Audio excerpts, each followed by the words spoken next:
In these last days, it became once again important to me how we use our time. So I want to share a few thoughts on time today.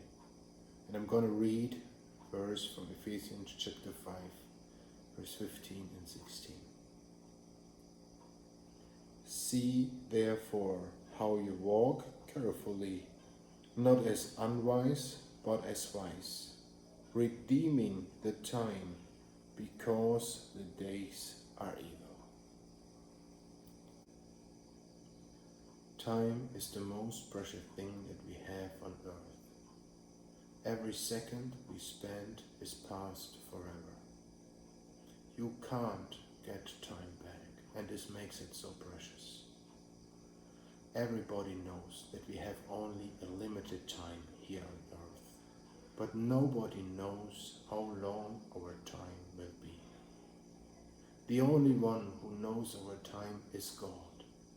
David knew that when he wrote down in Psalm 35, "My times are in thy hand." Because we don't know when our time is gone, we should use our time wisely and should redeem the time. Redeeming the time means to see and use every opportunity, but not for our own pleasure, for our own interest, but for the Lord's interest and His glory. Now the question for us is, how do we use the time we have? Do we use it for God's interest or for our own interests? Do we ask the Lord to help us how we can serve Him with our time? How much time do we spend in prayer and serving the Lord? And how much time do we spend with things that are unimportant or have no value for eternity? We probably all have to admit when we look into our lives that many opportunities pass by without using them for the Lord and His glory. Is it not often the case that we set priorities wrong? We say, I don't have time for this or that, but it's just an excuse. Are we procrastinating things and laziness is creeping in? Oh, may the Lord help us to redeem our time.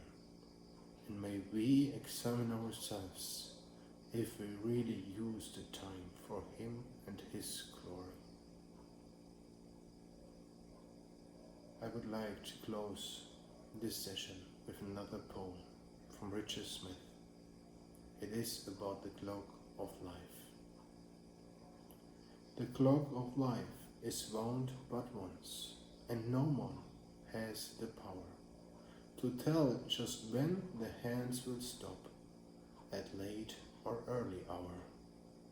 To lose one's wealth is sad indeed.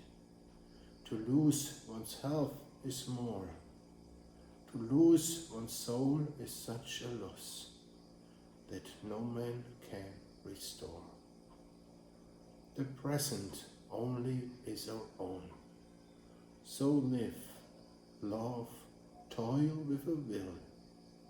Place no faith in tomorrow, for the clock may then be still.